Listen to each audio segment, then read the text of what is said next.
মানে সমাধানের পথ তো অনেক আছে। প্রশ্নটা হচ্ছে যে এই প্রথম স্বাধীনতার পরে ৭৫-৭৮ বছর বাদে ইলেকশন করতে বা ইলেকশন সংক্রান্ত প্রক্রিয়ায় মানে ইলেকশনের কর্মীরা আত্মহত্যা করছে।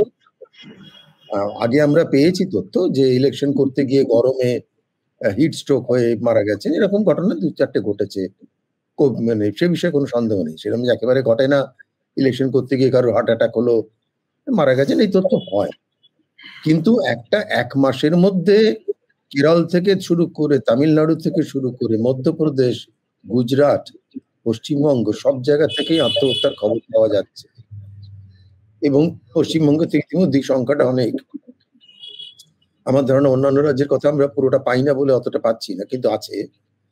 এইটা একটা তো মানে মারাত্মক বিষয়, যেটা জনপরিসরে তো প্রথমেই এই কথাটা নিয়ে কথা বলা উচিত, কথা বলা দরকার যে মানুষের জীবনের মূল্য কি এসআইআর এর চেয়ে কম? এই প্রশ্নটা তো ফান্ডামেন্টাল প্রশ্ন, যে এসআইআর ১ মাসের মধ্যে কি ২ মাসের মধ্যে করে ফেলতে হবে, সেই চাপে বিএলওরা প্রতিদিন মানে এইরকম ভাবে রোদ্দুরে জলে কাদায় বৃষ্টিতে ঘুরে বেড়াচ্ছেন সমস্ত কাজ ফেলে। তাতে স্কুলের মানে স্কুলে এমনিতেই পড়াশোনা তো খুব কম হয়, স্কুলের পড়াশোনা উঠে গেছে। আমার মনে আছে এই কদিন আগেই আমাদের এখানকার বিএলও রোদ্দুরের মধ্যে আমাদের বাড়ির সামনে দাঁড়িয়ে, রাস্তার মধ্যে দাঁড়িয়ে ২ ঘন্টা ধরে বিভিন্ন তালিকা দেখছেন, ফোন করছেন।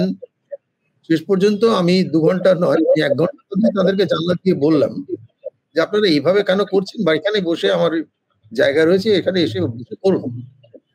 তো তারা অবভিয়াসলি তাদের প্রোটোকলের মধ্যে পড়ে না, কাজে তারা এলেন না।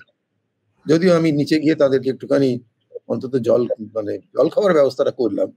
এটা চোখের সামনে দেখা যায় না, মানে ওই রকম রোদ্দুরের মধ্যে বয়স্ক বিএলও একজন মহিলা, তার সঙ্গে ২ জন সাথী রয়েছেন, তারা প্রায় ২ ঘন্টা ধরে রোদ্দুরের মধ্যে দাঁড়িয়ে ওই কাজটি করে যাচ্ছেন। এক জায়গায় দাঁড়িয়ে খোঁজ করছেন কোন বাড়িতে কে আছে, এটা কোন গলি, ওটা কোথায়, কি করে পৌঁছবো।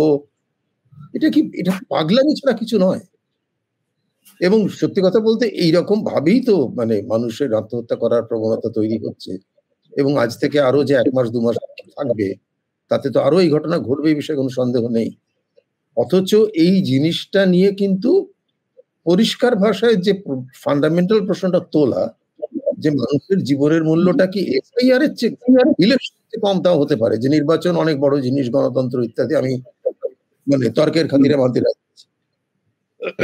কিন্তু একজন বিএলওর উপরে যে ধরনের চাপ দেওয়া হয়েছে এবং যে প্রক্রিয়াটাকে মানে করা হয়েছে, যে বিএলও গিয়ে বাড়ি বাড়ি খুঁজে বুঝিয়ে তাকে আপনাকে ফর্ম দেবে, তারপরে সেই ফর্ম আপনি ফিল আপ করবেন, আবার গিয়ে বিএলও সেখানে কালেক্ট করবে, তারপরে আবিদ বাবু যেরকম ভাবে বললেন যে বিএলও বসে বসে একটা কোথাও ল্যাপটপ থেকে ইন্টারনেট তার সে 5G 4G করে সে সার্ভারে আপলোড করবে, সার্ভার অনেক সময় কাজ করে না।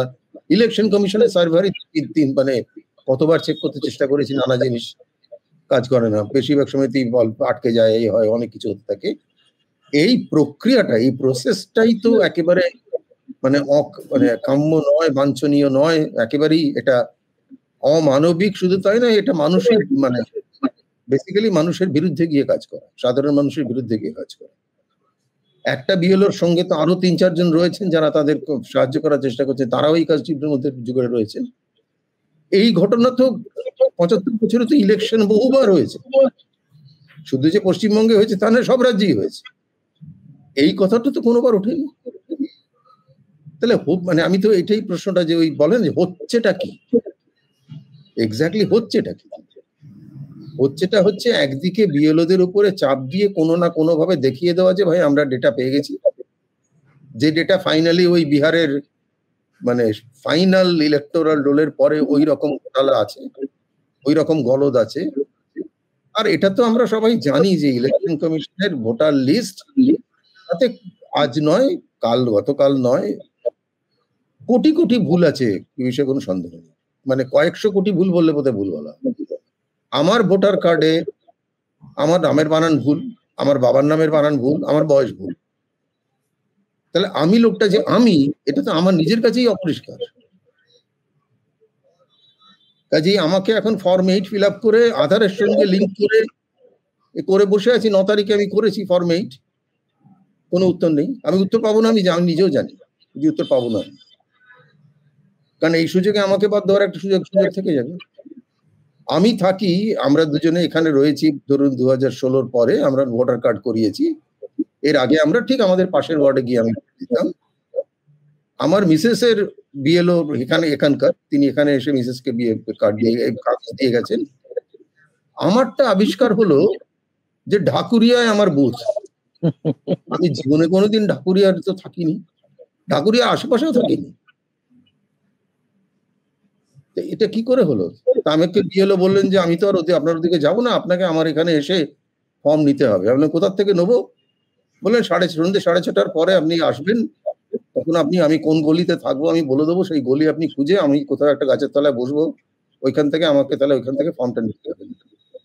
তো এটা তো একটা মানে পাড়ার ক্লাবের গল্পের মতো ব্যাপার হয়ে যাচ্ছে, যে আমি গিয়ে ওখানে কোন গলিতে সেই সময় আছেন সেটা খুঁজে বের করে তাকে কোথাও একটা বসিয়ে তার থেকে ফর্ম নিয়ে আসবো, তারপরে আবার গিয়ে ওখানে গিয়ে তাকে আরেকটা গলি থেকে বার করে তাকে ফর্মটা জমা দেবো। এটা মানে কমেডি না ট্র্যাজেডি না ট্র্যাজিক কমেডি, মানে আমার কাছে তো পুরো ব্যাপারটাই মনে হচ্ছে যে সেটা আপলোড হবে কিনা। তারপরে যদি আপলোড না হয় তাহলে কিন্তু কোনো প্রোটোকল নেই বা কোনো স্ট্যান্ডার্ড অপারেটিং প্রসিডিওর নেই যাতে আমি গিয়ে দাবি করতে পারবো যে আমারটা তো জমা নিয়ে গেছে, আমারটা আপলোড হয়নি কেন।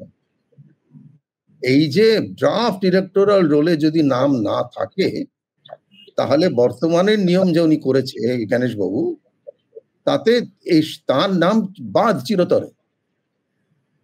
তার কোনো অ্যাপিলের প্রসেস নেই, তার কোনো রিকনসিডারেশনের প্রসেস নেই, কারেকশনের প্রসেস নেই। এরকম একটা পদ্ধতি গণতান্ত্রিক এর মধ্যে কাঠামোর মধ্যে হতে পারে? তার মানে এরা একটা মূলত, আমি তো এটাকে নাম দিয়েছি SIR নয়, এটা SID, মানে স্পেশাল ইন্টেন্সিভ ডিলিশন। একদম একদম ঠিকই বলেছেন। হ্যাঁ, এবং এই ডিলিশনের উদ্দেশ্যটাই এদের। একটু বিহারের কথা বলি। বিহারে যে 47 লক্ষ নাম বাদ গেছে বলছে, আচ্ছা বিহারে কিন্তু 25 লক্ষ মতো নতুন ভোটার ঢুকে গেছে এই প্রক্রিয়ার মধ্যে। সেই ভোটাররা কারা, কিভাবে তারা এলেন, সেই বিষয়েও কিন্তু সবাই অ্যাকচুয়ালি ডিলিশন নিয়ে এত বেশি চিন্তিত ছিল এবং এখনো আছে যে নতুন যারা ঢুকেছে তাদের সম্বন্ধে কিন্তু খুব পরিষ্কার তথ্য জনসমক্ষে নেই, কারণ মানুষ সময় পাচ্ছে না অত খুঁজে দেখার। তারপরে আমরা দেখছি যে হরিয়ানা থেকে স্পেশাল ট্রেন চলছে তো। তারপরে আমরা দেখছি যে একজন ভদ্রলোক তিনি কোন মাসে দিল্লিতে ভোট দিচ্ছেন, কোন মাসে বিয়েতে ভোট দিচ্ছেন, মধুবনী না কোথাও। মানে এ তো বেশ একটা দারুণ ব্যাপার হয়ে গেছে, মানে একটা বেশ মানে IPL এর মতো উত্তেজনাময় একটা খেলা হয়ে গেছে, যেগুলো বাড়িতে টিভিতে বসে দেখলে ভালো লাগে যে বাহ, এত দারুণ মজা হচ্ছে। আর যেটা প্রসূন বললেন ওটাই আসল জিনিস, সেটা হচ্ছে যে আমরা মৌলিক জায়গাটা বুঝতে পারছি না। মৌলিক জায়গাটা হচ্ছে এই, সেটা আপনাদের আলোচনার মধ্যে অনেকবার এসেছে কিন্তু বারবার নাগরিক আমি কিনা সেটা প্রমাণ করার দায়িত্ব আমার না রাষ্ট্রের। আমেরিকান সিস্টেমে প্রমাণ করার দায়িত্বটা নাগরিকের। আমাদের সিস্টেমে গত 78 বছর ধরে নাগরিক আমি কিনা সেটা প্রমাণ করার দায়িত্ব ছিল রাষ্ট্র। এই প্রথম SIR নাম করে পুরো ঘুঁটিটা উল্টে দেওয়া হয়েছে, বলা হচ্ছে নাগরিক তুমি কিনা প্রমাণ করার দায়িত্ব তোমার।